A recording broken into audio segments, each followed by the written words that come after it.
देखिए, मैं बड़ा मज़े का खेज़ बात है, यूनियन काउंसिल का चेयरमैन इलैक्ट होता है ना, तो एसएचओ को फोन करता है कि मेरे काउंसलर का निक्का भरा जड़ा है वो जेल दे विच है ते उन्होंने ज़रा सलाखा चो बाहर कट दिओ, बाहर मंजी शंजी दे दिओ और 2 दिन बाद उन्होंने रिलीज़ कर दे। ये जो स्टेट टू स्टेट मामलात होते हैं ना मेरे भाई, ये फॉरेन पॉलिसी डिक्टेट करती है और ये स्टेट्स के मामलात आपस में बड़े कॉर्डियल होते हैं और उस पर पूरे थिंक टैंक्स मौजूद होते हैं, फॉरेन डिपार्टमेंट्स मौजूद होते हैं जिनकी आपस में एक अफाम तफहीम से मामलात आगे चलते हैं। और पाकिस्तान ने हमेशा कहा है कि हमारा हर मुल्क से ताल्लुक़ अपनी नौइयत का है और अपनी ना सिर्फ अपनी नौइयत का है बल्कि मैं ये समझता हूँ कि पाकिस्तान के जो ताल्लुकात हैं बहुत बेहतरी आई है फ़ॉरेन पॉलिसी के अंदर और ताल्लुकात बहुत बेहतर हुए हैं पहले से। तो ये इस तरह फ़ॉरेन पॉलिसी वर्क नहीं करती जिस तरह एक बयानिया बनाया जा रहा है। ये मज़े का खेज़ एक बात है और मैं समझता हूँ कि ये इस पे ये संजीदा बात नहीं है, इसको इग्नोर करना चाहिए। उनकी अपनी पार्टी में भी 2 बयानिए इसके ऊपर चल रहे हैं और जिस तरह मैंने बात की मैं दोबारा दोहराऊँगा कि आज यौम इकबाल के ऊपर हम मज़ार इकबाल पर मौजूद हैं। जो इत्तेहाद व इत्तफ़ाक़ की कौम को ज़रूरत है, नौजवानों को एम्पावर करने की ज़रूरत है। देखिए, ये कौम के सामने है कि जिन्होंने सिर्फ बातें की और जिन्होंने सिर्फ काम किया। फ़ॉरेन पॉलिसी में जो बेहतरी है अल्हम्दुलिल्लाह, वो किसी इसलिए नहीं है, शहबाज शरीफ साहब कहते हैं कि ये कर्ज लेने के लिए नहीं है, ये खुद इंसारी के लिए है कि हम चाहते हैं कि पाकिस्तान में बड़ा पोटेंशियल है। हमारे मादनियात को आप देखें, हमारे नेचुरल रिजर्व जो कुदरती वसाइल अल्लाह ताला ने जिनसे हमें नवाजा है, आप उनको देखें। आप हमारी बाकी वसाइल को देखें तो पाकिस्तान में सरमायाकारी की बहुत गुंजाइश है, पाकिस्तान के साथ तजारत बढ़ाने की बड़ी गुंजाइश है। मैं आपको अगर मुख्तसर बताऊँ कि जो इकबाल की खुदी का कॉन्सेप्ट है, हम बाहर जाके क्या बात कर रहे हैं, हम कर्ज की बात नहीं कर रहे, इमदाद की बात नहीं कर रहे, हम क्या कह रहे हैं। सऊदी अरब ने कहा कि जी हम यहाँ पे जो सरमायाकारी कर रहे हैं वो अब उसका हुजम बढ़ गया है और वो आप देखें कि वो अरबों डॉलर के अंदर चला गया है और पहले जो मुआहदे साइन हुए थे उसमें भी जो है वो मज़ीद बेहतरी आई है, तो वो 6 अरब डॉलर से तजावुज़ कर गया है और वो 6 अरब डॉलर से जो तजावुज़ किया है वो कई मुआहदे साइन हो गए हैं। अलबैक उनकी फास्ट फूड चेन पाकिस्तान आ रही है, बाकी उनके जो अरामको खुल गया है, यहाँ पे पहला पंप अरामको का खुल गया है। ये कैसे हुआ है? ये सरमायाकारी पाकिस्तान के अंदर आई है ना। कतर वाले कह रहे हैं जी 3 अरब डॉलर की सरमायाकारी हम करेंगे, आज़रबाईजान ने कहा जी 2 अरब डॉलर की सरमायाकारी हम करेंगे। कल अबू धाबी वाले आए थे, उनसे एडी पोर्ट्स के हमारे MOU साइन हुए हैं। तो जब ये देखें आपके फॉरेन एक्सचेंज रिजर्व जो हैं वो 11 अरब डॉलर पे पहुंच जाएं और आपकी रेमिटेंसेज 8 अरब डॉलर क्रॉस कर जाएं और सिर्फ पिछले माह में वो 3 अरब डॉलर क्रॉस कर जाएं, इसका क्या मतलब है?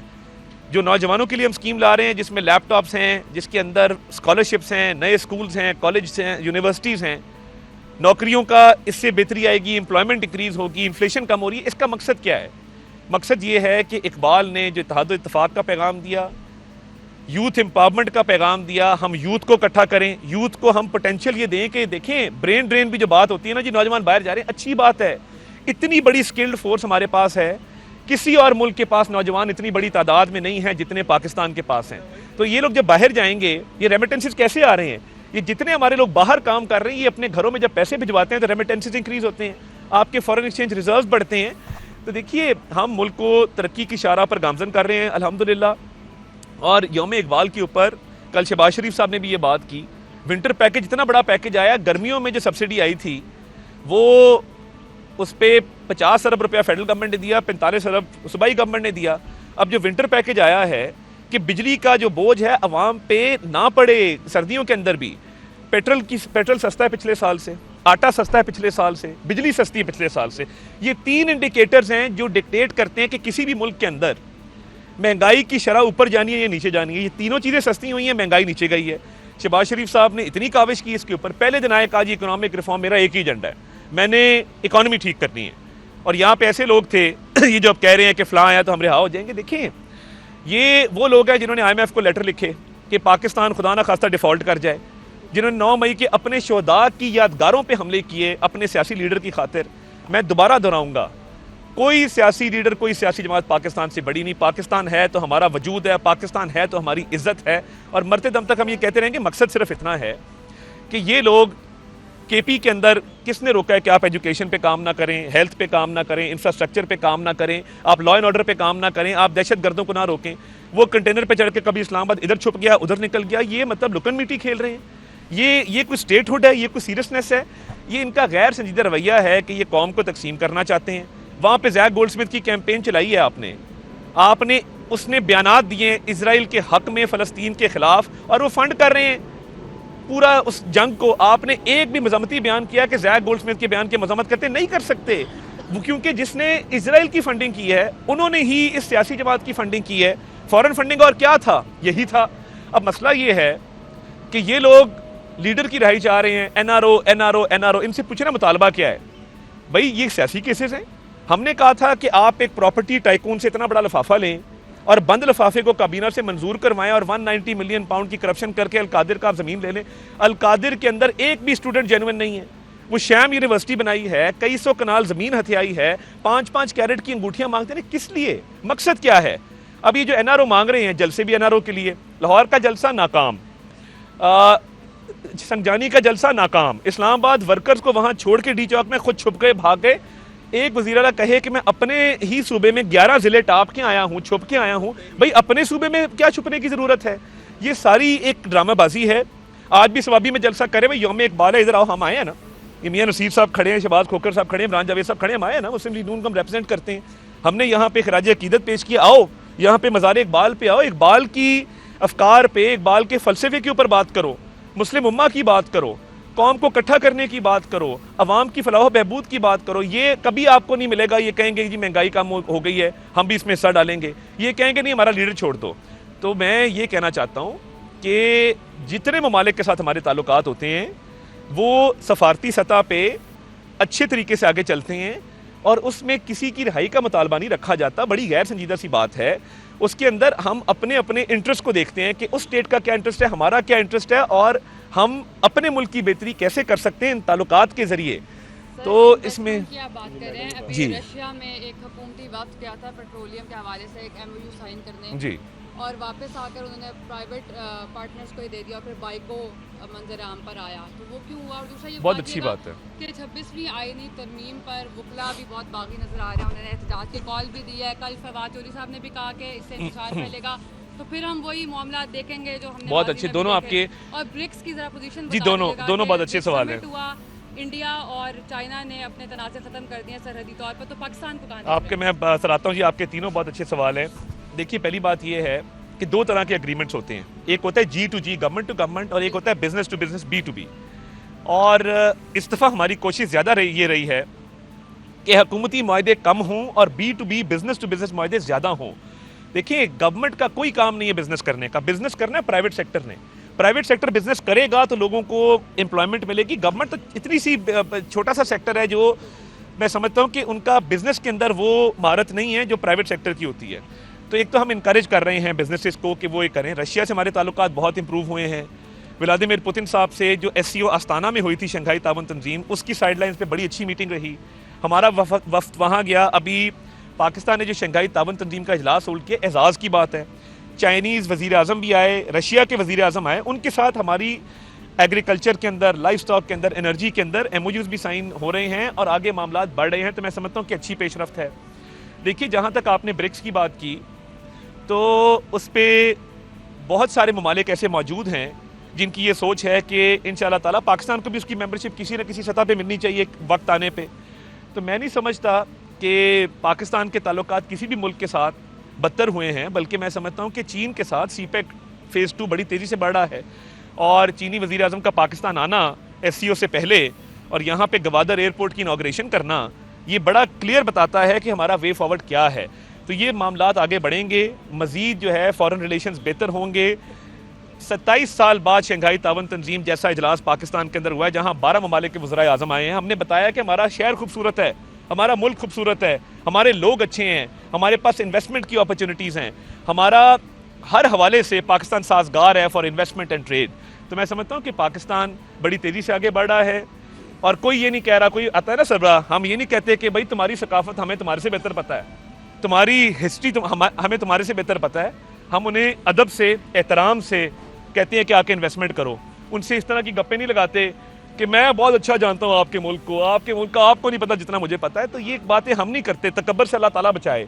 और जो दोस्त ममालिक आ रहे हैं उनसे तो हमें कहना चाहिए कि पाकिस्तान में इन्वेस्ट करें, बजाय इसके कि हम टांग पे टांग रखें जूते की नोक उनकी तरफ करें और कहें जी हम आपकी बहुत बेहतर जानते हैं आपके मामलात को, हमें ज़रूरत नहीं है आपकी मदद की।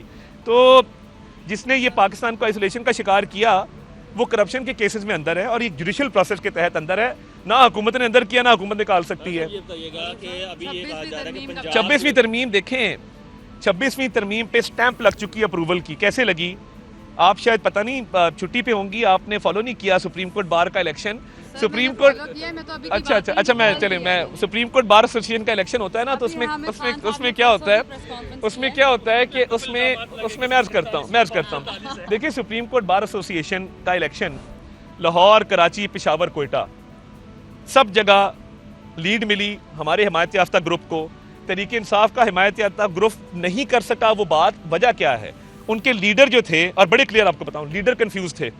हामिद खान साहब ने एक भी दिन खुल के 26वीं आईनी तरमीम की मुखालफत नहीं की। आपका लीडर, आपके जो प्रोफेशनल ग्रुप का सो कॉल्ड लीडर है, वो जब बाहर निकले वोट मांगने और क्या यार 26वीं आईनी तरमीम मेरा ख्याल अच्छी है, तो फिर वोट आपको किस बात के मिलेंगे? वकला मोहर लगा चुके अप्रूवल की 26वीं आईनी तरमीम के ऊपर, चीफ जस्टिस की अपॉइंटमेंट के ऊपर, जुडिशल रिफॉर्म्स के ऊपर, जुडिशल कमीशन के ऊपर, और वकला तहरीक का अल्हम्दुलिल्लाह 0% चांस है। सारी बड़ी बार बॉडीज उन्होंने इत्तफाक किया हमारे साथ, वो हमारे साथ खड़े हैं और उन्होंने, उनकी ये डिमांड थी जो हमने पूरी की है। उनकी पुरानी डिमांड थी कि जुडिशल कमीशन की कॉन्स्टिट्यूशन की जाए, उनकी पुरानी डिमांड थी कि ये चीफ जस्टिस की सिलेक्शन ऐसे हो, ये 26वीं आईनी तरमीम उनकी पुरानी डिमांड थी कि कॉन्स्टिट्यूशनल बेंच बने। आसमा जहांगीर साहबा ने अलम उठाया था सबसे पहले। तो मैं ये समझता हूँ कि वकला तहरीक शुरू होने का कोई चांस नहीं है और वकला मुत्तहिद हैं, मुत्तफिक हैं, और वो इस तहरीक को जो हमारे साथ ये 26वीं आईनी तरमीम का मामला है उसको आगे लेकर चल रहे हैं और ये मुल्क की बेहतरी इसी के अंदर है।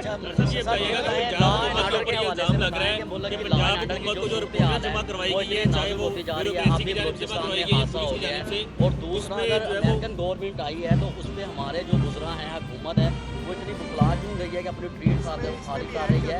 इसमें ये क्यों हो रहा है? कोई ऐसा मामला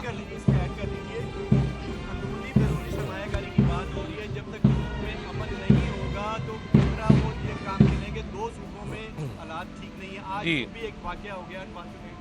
जी कोयटा में हुआ है, कोयटा में जी कोयटा के जो आज वाक़या हुआ रेलवे स्टेशन पे उसकी मजम्मत भी करते हैं और दहशतगर्दी के ख़िलाफ़ हम पुरज़म हैं। दहशतगर्दी के नासूर को जड़ से उखाड़ना है और उसके लिए इंशाअल्लाह ताला हर कदम उठाएंगे और अल्लाह ताला के फजल से हम ये मुकम्मल तौर पे दहशतगर्दी का खात्मा चाहते भी और ये होगा भी। पहले से बेहतरी भी आई है, कुछ बड़े बड़े जो इस पे पीछे सहूलतकार थे वो पकड़े भी गए हैं। आपके सामने जल्द वो तफसीलात आएंगी। एक सिंध में भी प्रेस कॉन्फ्रेंस सीएम सिंध ने भी करनी है, वो भी आपके सामने मामलात रखेंगे। देखिए तालिबान को वापस कौन लाया, मेरा पहला सवाल ये है। बानी चेयरमैन पीटीआई लेके आए, हमने 2013 से 18 नवाज शरीफ साहब आए, उन्होंने कहा जी ऑपरेशन ज़रबे अज़ब, ऑपरेशन रद्दुल फसाद, दहशतगर्दी का खात्मा, कराची का अमन बहाल, और 4 साल में अल्लाह के फजल से करके दिखाया। एक साहब आते हैं वो कहते हैं मैं तालिबान को तालिबान से बेहतर जानता हूँ, कहते हैं आ जाओ भैया आ जाओ, वापस आ जाओ, दस्ते खोल दो, इनको वापस आके बसाया। आज वही लोग हमले कर रहे हैं। तो ये देखिए ना, ये खून किसके हाथों पर है।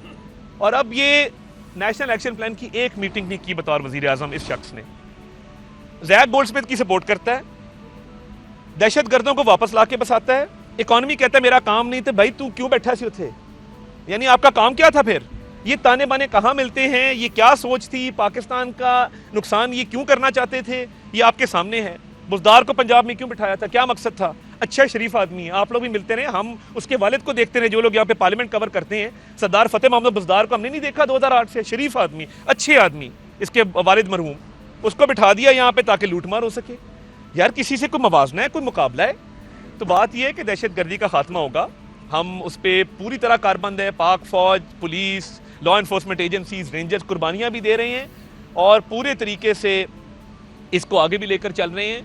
सूबाई हुकूमत केपी की नहीं करती, कोई बात नहीं, वो वहाँ पे और मामलात में बिजी हैं। वो कहते हैं जी कंटेनर ले आओ, फलां ले आओ, तो ये लॉ एंड ऑर्डर ऐसे वहाँ पे ठीक नहीं होगा। वफाक कभी भी तावन करने को तैयार है, वहाँ पे चीज़ें ठीक करेंगे इंशाल्लाह ताला।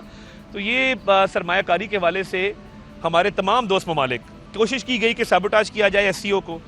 जब 12 वज़राए आज़म पाकिस्तान आ गए, SCO पाकिस्तान में हो गई, तो इसका मतलब पाकिस्तान सेफ है, पाकिस्तान सिक्योर है, इन्वेस्टमेंट के लिए साजगार हालात हैं और इन्वेस्टमेंट्स आएंगी और उस पर अमल दरामद होगा। जी अमेरिकन गवर्नमेंट के हवाले से सवाल किया। देखिए, कोई देखिए मैं आपके वज़रा हटा नहीं वो देखें, वो गलत खबर है, उसका कोई सबूत है तो मैं अपने मुखालफिन को कहता हूँ सामने ले आएँ।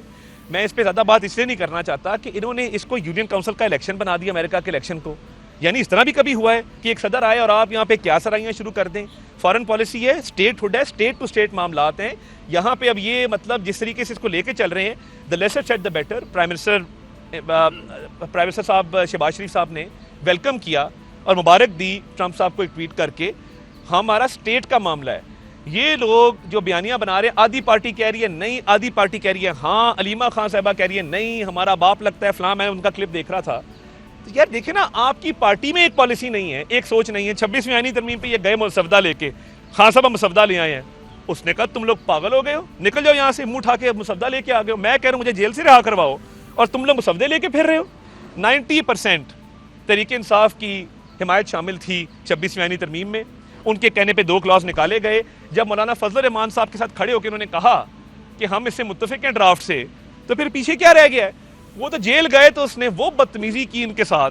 सिर्फ देखिए, हमारे भी सोर्सेज है ना, जेलर भी खड़े होते हैं मीटिंग्स के अंदर, हमें भी लोग बताते हैं, सिर्फ गालियां नहीं दी गंदी, बाकी उसने कहा कि निकल जाओ यहाँ से।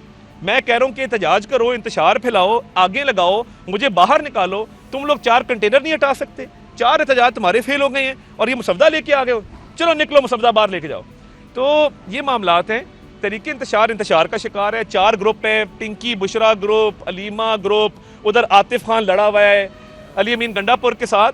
तो ये जो ग्रुपिंग हो रही है, ये वही इंतशार और तकसीम है, जो आप बोएंगे वही आप काटेंगे। लास्ट क्वेश्चन पंजाब हुकूमत के बारे में ये बताया जा रहा है नहीं, वो सरमायाकारी करने तो नहीं आ रहे थे ना, हाँ वो क्रिकेट खेलने आ रहे थे। तो क्रिकेट और इकट्ठा आखिरी है बस यार। ये कब कहा उन्होंने, कब कहा, किस मौके पे, किस साल में, किस साल में, किस साल में कहा? नहीं गूगल मैं नहीं करता ये तो।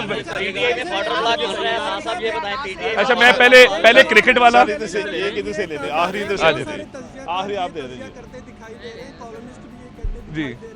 कि हुकूमत और एस्टेब्लिशमेंट के दरमियान फासले बढ़ रहे हैं और एस्टेब्लिशमेंट एक नई गवर्नमेंट लाने की कोशिश में लगी हुई है, टेक्नोक्रेट गवर्नमेंट को लाना चाहिए। अच्छा जी, मैं पहले जोड़ने से सारे जुड़ा हुआ है कि रात 8 बजे भी कुछ तज्जियाकार बैठते हैं, वो नून लीग की कैंप से मुंसलिक है। उनका ये कहना है कि नून लीग को बदनाम करने के लिए कुछ ब्यूरोक्रेट्स की जानिब से और खासतौर पर पुलिस की जानिब से कुछ ऐसी रिपोर्ट जमा करवाई गई हैं जिनमें फ्रैक्शन फिगर को चेंज किया गया है, जिनका वजूद नहीं है, और उसके जब वो ऑडिट रिपोर्ट आएगी तो अल्टीमेटली देखिए ब्यूरोक्रेट्स का ये काम नहीं है, पब्लिक रेप्स का काम है कि जिनको अवाम ने वोट दे के मुंतखब किया है, और पब्लिक रेप्स की पॉलिसी बनाते हैं, ब्यूरोक्रेट्स उसको इम्प्लीमेंट करते हैं। और पब्लिक रेप्स की इज़्ज़त, तकरीम, उनको एम्पावर करना, ये हमारा नस्बुल ऐन है। मैं इन रूमर्स में बिलीव नहीं करता। क्रिकेट के हवाले से अभी तक कोई रिटर्न नहीं आया। हम इसके ख़िलाफ़ हैं कि आधी सीरीज़ पाकिस्तान में और बाकी बाहर के मुल्क में हो। देखिए क्रिकेट को सियासत से पाक रखें, क्रिकेट और सियासत मिक्स नहीं होनी चाहिए। खेलना चाहते हैं आएँ, 100 दफ़ा आएँ। हम उनकी खातिर किसी और मुल्क जाके अब सीरीज़ नहीं कराएंगे। चैंपियंस ट्रॉफी पाकिस्तान का हक है, पाकिस्तान में होगी। किसी को इतराज़ है लिख के भेजे वो, और फिर उस पर देखेंगे। और देखिए जो आपने बात की जरदारी साहब के हवाले से, मुझे सिर्फ ये बता दें, एब्सोल्युटली नॉट। बानी चेयरमैन पीटे ने किसको कहा था, कब कहा था, कहाँ कहा था और किस मुतालबे के नतीजे में कहा था? पूरी कौम को स्टिकर लगा दिए और आज तक मैं ढूंढता रहा हूँ। मैंने गूगल भी मैंने गूगल किया है, मैंने लोगों से भी पूछा है कि यार एब्सोल्युटली नॉट किसको कहा था भाई, किस बात पे कहा था और क्यों कहा था और कहाँ कहा था? बेवकूफ़ी। जिस तरह वो इस्लामी टच को नहीं दे के कहते इस्लामी टच करो, और ये लकी तरीन पेरेंट्स है इसके वालिद और वालदा आफ्टर, मैं वो दोहराना नहीं चाहता। तो बात ये है कि ये तो पता लगे ना ये किसने कहा था। बाकी देखिए जरदारी साहब का भी पाँव फ्रैक्चर हुआ, हमने नेक तमन्नाओं का इजहार किया है, अल्लाह ताला उनको सेहत से नवाजें, और हमारा बड़ा कॉर्डियल रिलेशन है। और ये कोई ये जो है ना दुनिया क्या मामला, देखिए दहशतगर्दी की जंग में बिल्कुल हम एक पेज के ऊपर हैं, चीज़ें खुश असलूबी से आगे बढ़ रही हैं। अभी आर्मी चीफ का विजिट हुआ सऊदीया का, डिफेंस और स्ट्रेटेजिक टाइज के ऊपर बात हुई। ये मैं इन रूमर्स को बिलीव नहीं करता। ये झूठी रूमर एक दफ़ा ये फैलाई जाती है, उसके बाद फैलाई जाती है कि जी ये बिनी बजट आ रहा है। Categorically denied. ये झूठी खबरें सिर्फ और सिर्फ डीरेल करने के चक्कर में हैं और मुल्क तरक्की कर रहा है। आप भी इसमें हिस्सा डालें, मुस्बत रिपोर्टिंग करें, मुस्बत चीज़ों को आगे लेके चलें। अरामको अगर आया है तो लॉ एंड ऑर्डर की सिचुएशन उन्होंने पूछी है आपसे, अरामको ने आके पंप खोल लिया है। अलबैक वाले ढूंढ रहे हैं कि सप्लाई चेन मैनेजमेंट हमने कैसे करनी है। अगर अजरबैजान कह रहा है $2 अरब देंगे तो उनकी कंपनीज यहाँ पे मौजूद हैं। तो ये सारी कंपनीज, मैं ये नहीं कह रहा कि सिर्फ MOUs हुए हैं, अरामको खुला है, सबने देखा है। अलबैक के ओनर ने ऐलान किया, सबने देखा है। वो यहाँ पे लोकल पार्टनर्स ढूंढ के आगे मामलात को बढ़ा रहे हैं। तो ऑयल एंड गैस के अंदर, मादनियात के अंदर, फूड चेन्स के अंदर, तमाम सेक्टर्स में इंशाल्लाह ताला सरमायाकारी आ रही है और मईशत जो है वो बहाल हो नहीं रही, मईशत बहाल हो चुकी है अल्लाह ताला के पास। माशाल्लाह।